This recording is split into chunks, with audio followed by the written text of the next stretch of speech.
Hello बच्चों, नमस्कार। आज के क्लास में हम लोग करने वाले हैं क्लास 8 साइंस का चैप्टर नंबर 13। बाबू नाम है प्रकाश यानी लाइट, जिसको पढ़ने के बाद सारे बच्चे को बहुत ही ज़्यादा मज़ा आता है। प्यारे बच्चों, अगर इस चैप्टर को पढ़ना चाहते तो वो कैसे पढ़ेंगे उसके बारे में हम आपको बताएंगे। उससे पहले आज के क्लास में मैं आप लोग को इस चैप्टर का क्वेश्चन आंसर करवाने वाला हूँ। बहुत सारे बच्चे बता रहे थे कि सर आप चैप्टर नंबर 13 का क्वेश्चन आंसर कब करवाएंगे, तो फाइनली आप लोग की काफ़ी ज़्यादा डिमांड पर आज हम लेकर आ चुके हैं प्रकाश चैप्टर का सभी प्रश्न उत्तर। तो चलिए बच्चों, क्लास को हम लोग स्टार्ट करते हैं।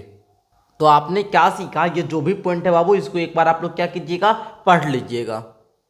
आइए अभ्यास के प्रश्न को हम लोग करने का प्रयास करते हैं। फर्स्ट क्वेश्चन बाबू कह रहा है कि मान लीजिए आप एक अंधेरे कमरे में हैं। आपको क्या करना है, मानना है कि आप कोई भी अंधेरे कमरे में हैं। क्या आप कमरे में वस्तुओं को देख सकते हैं? बताइए, कमरे में हैं, कमरे में प्रकाश नहीं है, आप लोग अंधेरा कमरा में हैं, तो वहाँ पर जो वस्तु रखा होगा वो आप देख सकते हैं। क्या आप कमरे के बाहर की वस्तु को देख सकते हैं? व्याख्या कीजिए। तो इसका उत्तर तो सारा बच्चा जानता होगा कि सर जब हम घर में रहते हैं, अगर हमारे घर में लाइट कट जाती है, बल्ब बंद हो जाता है, प्रकाश नहीं रहता है, तो हम कोई वस्तु को नहीं ढूंढ पाते हैं, है ना। या फिर आप अपना होमवर्क बनाते होंगे तो बहुत सारा बच्चा बहाना भी बनाता है, सर लाइन नहीं था, लाइट नहीं थी, जिसके कारण हम होमवर्क नहीं बनाए। मतलब बाबू, हम लोग कमरे में वस्तु को नहीं देख सकते हैं क्योंकि सर वहां पर प्रकाश नहीं है। और कोई वस्तु को देखने के लिए दो चीज का होना बहुत आवश्यक है। सबसे पहले तो आप लोग को देखने वाली यानी कि आंख आपके पास होना चाहिए, साथ में प्रकाश भी होना चाहिए, समझे।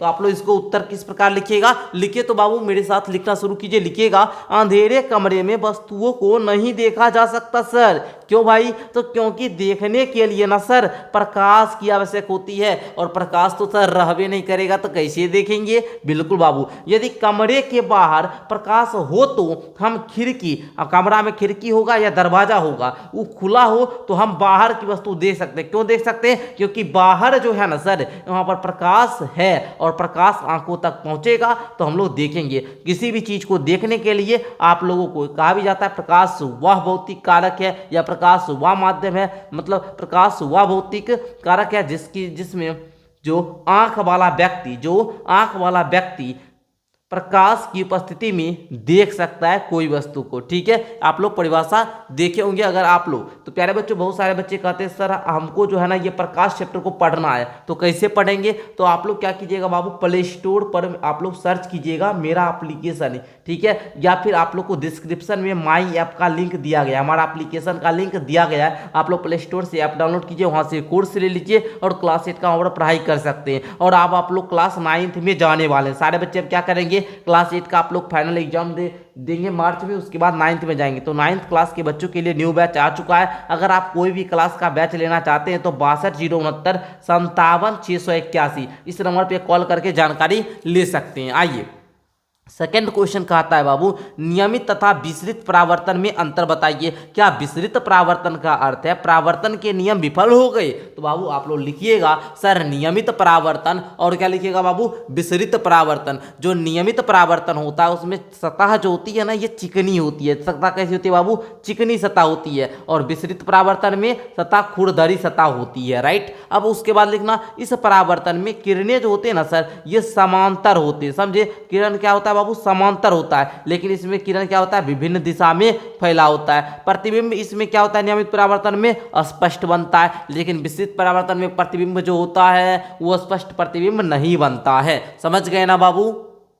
आप लोग के पुस्तक में भी दिया गया है नियमित परावर्तन। आप लोग यहाँ से देखकर क्या कर सकते हैं बाबू, समझ सकते हैं, समझे। नियमित परावर्तन, ठीक है, चलिए। और विसरित परावर्तन भी, ठीक है, यहाँ पर आप लोग देख सकते हैं, ठीक है। चलिए देख लीजिए बाबू, यहाँ पर आप लोग का दोनों फिगर यहाँ पर दिया गया है, ठीक है। चलिए समझ गए ना। आइए आगे बढ़ते हैं, हम लोग अगला प्रश्न देखने का प्रयास करते हैं। अगला प्रश्न क्वेश्चन नंबर 3 को समझने का प्रयास कीजिएगा। क्वेश्चन नंबर 3 आप लोग, अच्छा इसमें बाबू एक और है कि विसरित परावर्तन का अर्थ परावर्तन के नियम विफल हो गए। तो बाबू बोलिएगा यहाँ पर, क्या बोलिएगा कि विसरित परावर्तन में खुरदरी सतह से होने वाली जो परावर्तन है, जो विसरित परावर्तन है सर, ये खुरदरी सतह से होने वाली क्या है बाबू, परावर्तन है। इसमें परावर्तन के नियम नहीं टूटते हैं, केवल सतह जो होती है ना ये असमान हो जाती है, समझे। इस प्रकार आप लोग क्या कीजिएगा, उत्तर लिख लीजिएगा, समझ गए ना। बस इतना ही उत्तर आप लोगों को लिखना है। आगे बढ़िए बाबू, क्वेश्चन नंबर 3 को अब हम लोग देखते हैं। क्वेश्चन नंबर 3 कहता है निम्न में से प्रत्येक के स्थान के सामने लिखिए यदि प्रकाश एक समांतर किरण पुंज से टकराए, समझे, प्रकाश एक समांतर किरण पुंज इनसे टकराए तो नियमित परावर्तन होगा या विसरित परावर्तन होगा। प्रत्येक स्थिति में आपको कारण भी बताना है, औचित्य भी बताना है। अगर मान लीजिए पॉलिश युक्त लकड़ी का मेज है और इससे अगर प्रकाश की एक समांतर किरण पुंज इससे टकराएगा तो क्या होगा भैया, तो बोलिएगा बाबू, बोलना शुरू कीजिएगा, यानी लिखिएगा कि पॉलिश युक्त लकड़ी का मेज ये सर नियमित परावर्तन होगा। क्यों सर, कारण बताइए ना। तो लिखिएगा कि पॉलिश करने से सतह क्या होती है, चिकनी हो जाती है, जिससे प्रकाश की समांतर किरणें एक ही दिशा में परावर्तित हो जाती है। और जब चिकनी सतह होगी तो परावर्तन कैसा, नियमित। कैसा बाबू, नियमित परावर्तन। आगे चौक पाउडर, तो बोलिएगा चौक पाउडर सर विसरित परावर्तन। क्यों भाई, तो बोलिएगा चौक पाउडर के कण चिकने नहीं होते हैं बल्कि खुरदरा और अनियमित होता है, समझे। तो खुरदरा जिसका होगा वो विसरित परावर्तन। आगे बाबू क्या है, गत्ते का पृष्ठ, तो बोलिएगा क्या बाबू, गत्ते का पृष्ठ विसरित परावर्तन। कारण क्यों, तो सतह अनियमित होती है और खुरदरी होती है। ओके, संगमरमर के फर्श पर फैला जल, तो ये क्या होगा बाबू, नियमित परावर्तन होगा। क्यों सर, तो पानी के कारण सतह हो जाता है चिकना, जब ये सतह चिकना होगा तो नियमित परावर्तन। सतह अगर खुरदरी होगा तो विसरित परावर्तन। दर्पण देखिए नियमित परावर्तन, चकनदार और समतल चिकनी सतह होती है। कागज का टुकड़ा को लीजिए, इसे विसरित परावर्तन। क्यों, तो सतह सूक्ष्म रूप से खुरदरी होती है। छोटा छोटा आप लोग देखिएगा, ये जो सतह है ना ये खुरदरा होता है, ठीक है, तो आप लोग समझ ही सकते हैं। तो इस प्रकार आप लोग क्वेश्चन नंबर 3 को भी बना लेंगे ना, हाँ सर बना लेंगे। आगे देखिए चौथा, परावर्तन के नियम बताए, ये तो आपके बुक में यहाँ पर दिया गया बाबू, ठीक है, फिर भी हम लिख लिए, कोई दिक्कत नहीं है। परावर्तन के 2 नियम है, यहाँ से लेकर यहाँ तक लिखना है, समझे। आपतन कोण परावर्तन कोण के बराबर होता है। आपतित किरण परावर्तित किरण तथा परावर्तक पृष्ठ पर आपतन बिंदु पर खींचा गया जो अभिलंब होता है एक ही तल में होता है। या अगर आप लोग शॉर्ट में लिखना चाहते हैं ऐसे लिखिएगा, आपतित किरण परावर्तित किरण तथा यहाँ पर आप लोग लिखिएगा आपतन बिंदु पर डाला गया अभिलंब, तीनों एक ही तल में होता है। यहाँ पर हम ऐसे लिखकर भी आप लोगों को बता दिए। ओके, चलो आगे बढ़े। हाँ सर बढ़िए, कहीं कोई दिक्कत नहीं है बाबू, ठीक है। चलिए देखिए आगे का प्रश्न 5 नंबर, यह दर्शाने के लिए आपतित किरण परावर्तित किरण तथा आपतन बिंदु पर डाला गया जो विलंब होता है ये तीनों एक ही तल में होता है। इसके लिए आप जो हैं वो प्यारे बच्चों एक क्रियाकलाप का वर्णन करें। तो हम ज़्यादा क्रियाकलाप वगैरह बड़ा लाए नहीं हैं, लेकिन आप लोगों को अगर वर्णन करना होगा आप लोग बहुत सारा है तो आप लोग बता सकते हैं इसे, समझे। तो आप लोग क्या जो लेजर वाला लाइट होता है ना बाबू, उससे भी आप लोग बता सकते हैं, ठीक है। मतलब क्या कीजिएगा, समतल दर्पण लीजिएगा, है ना, और समतल दर्पण पे आप लोग करके देखिएगा। ड्राइंग बोर्ड होगा, सफ़ेद कागज, लेजर टॉर्च का उपयोग कीजिएगा।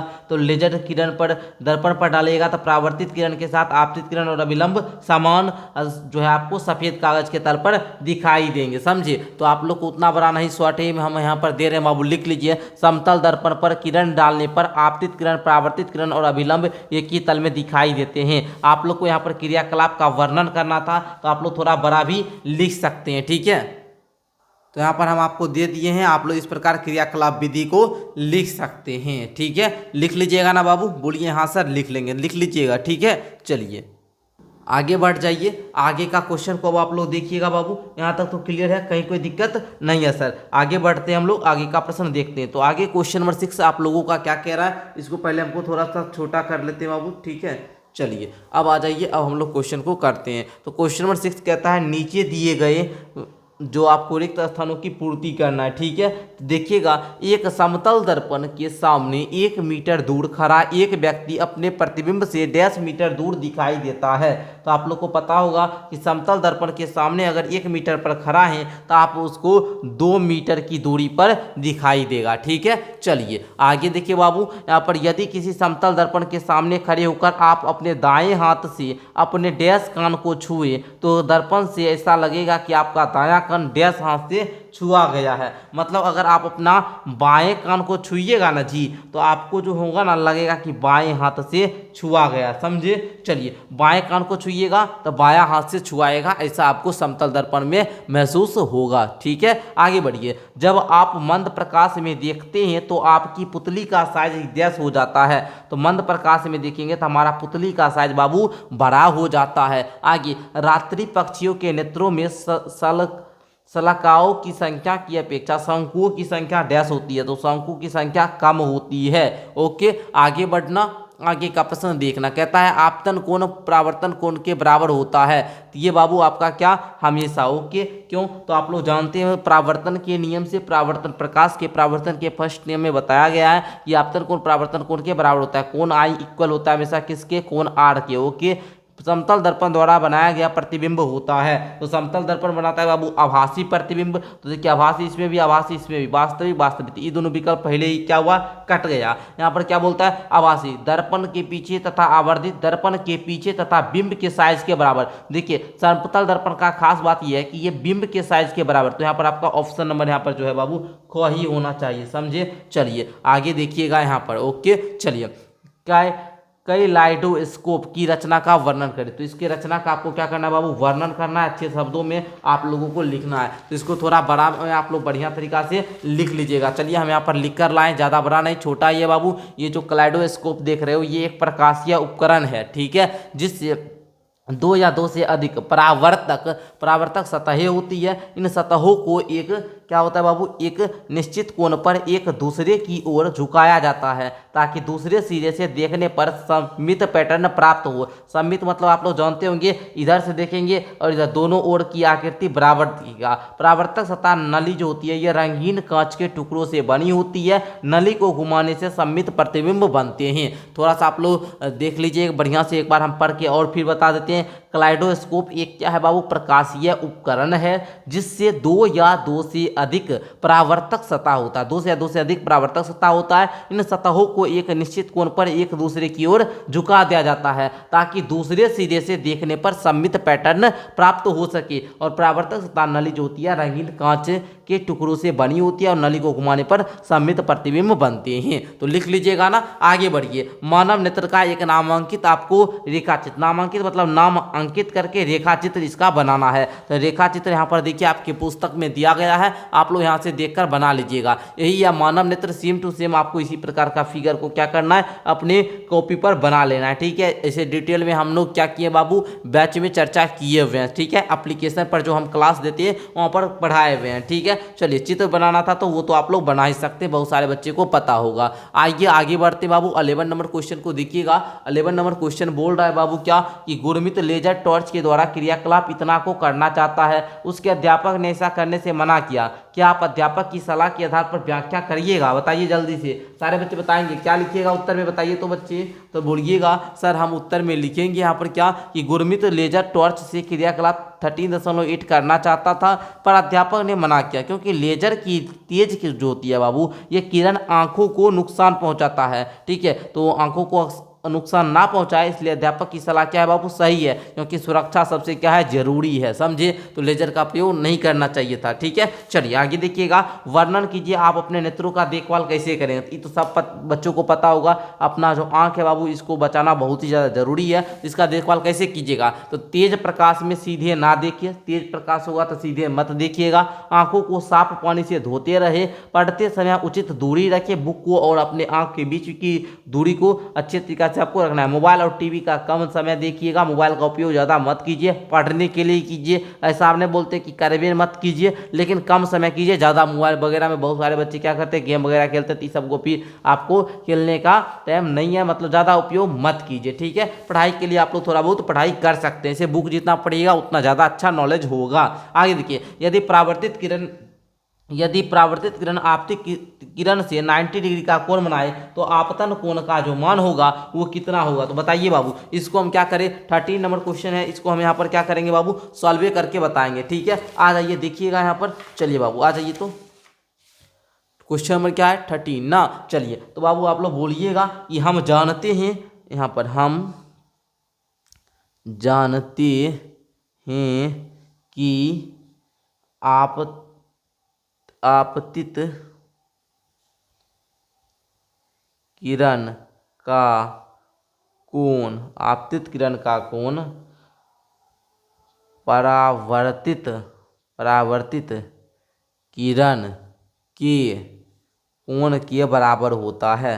परावर्तित किरण के कोण के बराबर बराबर होता है, बराबर होता है। अगर आप लोग देखिएगा तो ये मान लीजिए ये आपका क्या हुआ, ये परावर्तक सतह हुआ और यहाँ पर ये आपतित किरण हुआ। आने वाले किरण को आपतित किरण जो इस पे टकरा कर जो फिर चली जाएगी इसको बोलते हैं परावर्तित किरण, ठीक है। और ये बीच में आपका विलंब हुआ, इसके बीच का जो कोण होता है बाबू ये हुआ आपतन कोण, इसको बोलते हैं आपतन कोण, इसको बोलते हैं परावर्तन कोण। आपतन कोण परावर्तन कोण बराबर होता है। तो आपतित किरण का कोण जो होगा ये परावर्तित किरण के कोण के बराबर ही होगा। आपको यहाँ पर दिया गया बाबू 90 डिग्री का आपतित किरण से 90 डिग्री का कोण बनाया, आपतित किरण से 90 डिग्री का कोण बनाया, तो मतलब क्या कोण आई प्लस का कोण आर इज इक्वल टू कितना 90 डिग्री आपका दिया हुआ है बाबू, यही ना। मतलब आपतित किरण और परावर्तित किरण दोनों को मिलाकर यहाँ पर 90 डिग्री दिया गया है। और हम जानते हैं कि आपतन कोण परावर्तन कोण के बराबर होता है। प्रकाश के परावर्तन के नियम से हम लोग जानते हैं ना बाबू कि कोण आई इज इक्वल टू कोण आर, मतलब कोण आई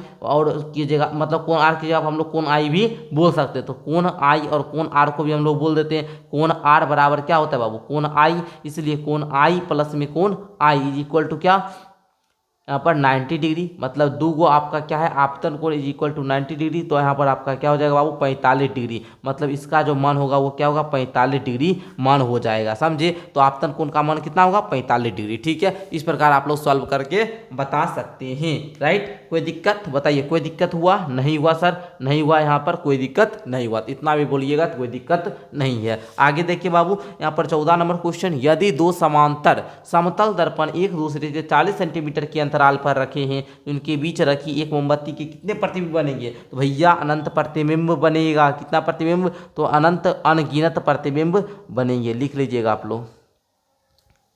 चलिए आगे बढ़िए, चलिए आगे देखिए बाबू, दो समतल दर्पण एक दूसरे के लंबवत रखें, प्रकाश की एक किरण एक दर्पण से 30 डिग्री के कोण पर आपतित होता है, जैसा कि चित्र इसमें दिखाया गया है। इस दूसरे दर्पण से परावर्तित होने वाली परावर्तित किरण बनाना है। तो देखिए किस प्रकार कीजिएगा, देखिए आपतन जो आपतन कोण है परावर्तन कोण के बराबर होता है। यहाँ पर आपतन कोण 30 डिग्री दिया गया, तो हम यहाँ पर बना लेते बाबू, ये परावर्तन कोण जो होगा ये कितना होगा, ये भी 30 डिग्री होगा। जब ये दोनों 30 डिग्री हो गया तो यहाँ पर ये इसे टच करेगा, तो फिर यहाँ पर देखिएगा आप लोग, तो इस प्रकार से आप लोगों का यहाँ पर भी क्या हो जाएगा कोण बन जाएगा, समझे। यहाँ पर टकराया ना, तो यहाँ पर देखिएगा इस प्रकार से ये क्या हो जाएगा 60 डिग्री, क्योंकि यहाँ बीच में क्या है जी अभिलंब है, और इस प्रकार ये टकरा कर चला जाएगा, तो ये भी 60 डिग्री हो गया और ये भी आपका क्या होगा 60 डिग्री होगा, समझे। ये दोनों क्या हुआ 60 डिग्री हो जाएगा, ठीक है। और ये अभिलंब, अब आप लोग देख लीजिए ये एक त्रिभुज है और यहाँ पर 60, यहाँ पर 90, यहाँ पर 30, पूर्वी गया 180। तो इस प्रकार आप लोगों को क्या करना है बनाना है, ठीक है। समझ गए ना आप लोग, चलिए समझ गए ना अच्छे तरीका से। चलो आगे बढ़े, आगे बढ़े बाबू, बोलिए हाँ सर आगे बढ़िए। आगे देखिए क्वेश्चन नंबर 16, 16 नंबर क्वेश्चन, चित्र इतना में दर्शाए गए अनुसार बूझो एक समतल दर्पण के ठीक सामने पार्श्व से कुछ हटकर एक किनारे ए पर खड़ा है। ये है बाबू समतल दर्पण और इसके सीधे नहीं है, इससे हटकर यहाँ पर खड़ा है। क्या वह स्वयं को दर्पण में देख सकता है, क्या वह पी क्यू आर में स्थित वस्तुओं के प्रतिबिंब भी देख सकता है। तो पहले आप लोग ध्यान दीजिए बाबू, ये थोड़ा हटकर खड़ा है, हटकर खड़ा है तो बूझो स्वयं को तो नहीं देख सकेगा, सर सामने दर्पण के सामने रहेगा बाबू तभी ना अपना प्रतिबिंब देखेगा। तो बूझो यहाँ पर क्वेश्चन क्या बोल रहा है, क्या वह स्वयं को दर्पण में देख सकता है, बताइए स्वयं को दर्पण में देख सकता है। तो आप बोलिएगा नहीं, क्या बोलिएगा बाबू नहीं, बुझो जो है वो स्वयं को दर्पण में नहीं देख सकता है, ओके। क्योंकि वह दर्पण के सामने खड़ा नहीं है, ये दर्पण के सामने खड़ा नहीं है इसलिए। हालांकि आप लोग बात कीजिएगा पी क्यू आर में तो वस्तुओं को देखने में सक्षम है। पी क्यू आर क्या है बाबू, वस्तु को देखने में सक्षम है, क्योंकि पी और क्यू से आने वाली जो किरणें हैं ये दर्पण से परावर्तित होकर उसकी आंखों तक क्या होगी पहुंच जाएगी। यहाँ पर देखिए ये जो है बाबू, यहाँ पर आप लोग देख रहे हैं, यहाँ पर जो ये आप लोग देखिएगा ये जो आएगी ना किरण ये क्या होगी परावर्तित होकर इसकी आंख तक क्या होगी पहुँच जाएगी। ये क्या होगा इसकी आंख तक पहुँच जाएगी, समझे प्यारे बच्चों, ये इसकी आंख तक पहुँच जाएगी। लेकिन वो स्वयं को तो नहीं देख सकते, लेकिन पी क्यू पर जो वस्तु रखा होगा वो उसको देख लेगी। लेकिन वही वस्तु आर की बात करें तो वस्तु आर किरण प्रतिबिंब नहीं होती है, समझे, क्योंकि भुजों तक पहुंचती है और वह आर तक को नहीं देख सकती है। तो इस प्रकार आप लोग बता सकते हैं, बोलिएगा तो रीजन लिख देंगे। तो उत्तर किस प्रकार लिखना है हम आपको बोल देते बाबू, आप लोग लिख लीजिएगा। क्या लिखिएगा कि बुझो स्वयं को नहीं देख सकती है। क्या वह स्वयं दर्पण में देख सकती है, देख सकता है? तो बोलिएगा बुझो स्वयं को दर्पण में नहीं देख सकता है क्योंकि वह दर्पण के सामने खड़ा नहीं है। लिख लिए। अब आगे क्या लिखिएगा, क्या वह पी क्यू आर पर स्थित वस्तुओं को प्रतिबिंब को देख सकता है? तो बोलिएगा कि वह पी और क्यू में वस्तुओं को देखने में सक्षम है। ठीक है, क्योंकि क्योंकि बाबू क्या पी और क्यू से जो आने वाली किरणें हैं वो दर्पण से, इस दर्पण से परावर्तित होकर क्या होगी, उसके आंखों तक पहुंच रही है। लेकिन वस्तु आर जो है ये किरण प्रतिबिंब नहीं होती है, बुझो तक पहुंचती है, समझे, और इसलिए वह आर को नहीं देख सकता है। बस इतना आप लोग लिख लीजिएगा। आगे बढ़ते हैं 17 नंबर क्वेश्चन को देखिएगा। एक पर स्थित किसी वस्तु के समतल दर्पण में बनने वाले प्रतिबिंब की स्थिति ज्ञात कीजिए। और क्या ए पर जो बन रहा है, क्या स्थिति बी से पहली प्रतिबिंब को देख सकती है? क्या स्थिति सी से बुझो इस प्रतिबिंब को देख सकती है? जब पहली बी से सी पर चली जाती है तो ए पर प्रतिबिंब किस और किस तक हो जाएगा, बताइए। देखिए ये है ए, ये है बी और ये सी। बी में पहली है, सी में क्या है बाबू, बुझो है। आपको यहाँ पर बताना है, क्या बताना है कि यहाँ पर स्थिति ए में ए पर स्थित किसी वस्तु के समतल दर्पण में बनने वाले प्रतिबिंब की स्थिति बताना है। बोलिए स्थिति ए पर वस्तु की छवि दर्पण के पीछे बनेगी। स्थिति ए में बात करें प्यारे बच्चों, तो स्थिति ए पर जो वस्तु की दर्पण से जो छवि बनेगी ये वस्तु दर्पण से क्या होगी, पीछे बनेगी या दर्पण से दूर उसी दूरी पर होगा जितनी दूर पर वस्तु होगा। क्योंकि समतल दर्पण जो होता है बाबू ये बिंब के साइज के बराबर का प्रतिबिंब बनाता है। आप लोग बोलिएगा तो हम लिख देंगे उत्तर आप लोगों के लिए, पहले समझा देते उसके बाद लिखवा देंगे। क्या स्थिति बी से पहली प्रतिबिंब देख सकती है? तो हाँ, बी से पहली वस्तु को देख सकती है। बी से पहली जो है, पहली ये वस्तु को देख सकती है। ठीक है, क्योंकि ए से परावर्तित किरण बी तक पहुंच जाएगी। ये है, ये भी दर्पण के सामने और बी भी, ये भी दर्पण के सामने है। ये क्या होगी, देख सकते हैं, क्योंकि इससे क्या होगा, यहाँ पर दर्पण से क्या होगा, परावर्तित हो जाएगा और इसकी आंखों तक पहुंच जाएगा। ठीक है, सी में क्या क्या स्थिति सी से बुझो इस प्रतिबिंब को देख सकता है? तो बुझो प्रतिबिंब की देख सकता है। ठीक है, क्योंकि उसकी आंख ए से परावर्तित किरण को प्राप्त कर लेगी। ठीक है, ये भी देख सकती है, दोनों। ठीक है, ये दोनों देख सकती है। जब पहली बी से सी पर चली जाती है तो ए का प्रतिबिंब किस ओर खिसक जाता है? तो यदि बी और सी परावर्तित किरण को पता लगाते हैं, समझे, तो वे दर्पण के पीछे बिंदु पर परावर्तित होते हैं। छवि ए स्थिति तभी भी बनी होती है जब पहली बी से सी तक चली जाती है। सिंपल समझ गए ना आप लोग? चलिए तो बच्चों आप लोग लिखना शुरू कीजिए, जल्दी से लिख लीजिए, ठीक ना। चलो जल्दी से लिख लिए, जल्दी से लिख लो, ठीक है। चलो जल्दी से आप लोग लिख लो बाबू, ठीक है। चलो आगे बढ़ते हैं प्यारे बच्चों, आगे बढ़ते हैं, ठीक है। चलिए इस प्रकार आज के क्लास में हम लोगों ने क्या क्या बाबू, क्लास 8 साइंस का चैप्टर नंबर 13 जो था बाबू, इसको भी मैंने कंप्लीट करवा दिया। अब आशा है कि आप लोग क्लास 8 का पूरा सिलेबस, पूरा साइंस आप लोग कंप्लीट कर लिए, क्योंकि आप लोग चैप्टर नंबर 13 पे आ गए। और चैप्टर नंबर 13 जो था इस बुक का लास्ट चैप्टर था बाबू। तो प्रकाश भी आप लोग का क्या हो गया बाबू, कंप्लीट हो गया। तो थोड़ा सा हम लोग कुछ बातें करेंगे, आप लोग बने रहिएगा, वीडियो को पूरा अंत तक देखिए, ठीक है। चलिए तो बाबू अब आप लोग क्या कीजिएगा, सिलेबस को कंप्लीट कर लिए, अब 9th क्लास में आप लोग जाइएगा। तो भैया हम क्लास 8 में भी आप लोगों को अच्छे तरीके से पढ़ाए थे, 9th क्लास का भी इस बार हम लोगों के SBM क्लासेस पर न्यू बैच लॉन्च कर दिया गया। तो न्यू बैच लेने के लिए आप लोग 62 069 57 681 पर कॉल कर लेंगे। ओनली 599 रुपया में 1 साल आप लोगों को सारा विषय पढ़ाया जाएगा, ठीक है। तो आप लोग जरूर सारे बच्चे जुड़िएगा, इस नंबर पे आप लोग कांटेक्ट कर सकते हैं। बहुत बहुत धन्यवाद पूरा क्लास को अंत तक देखने के लिए।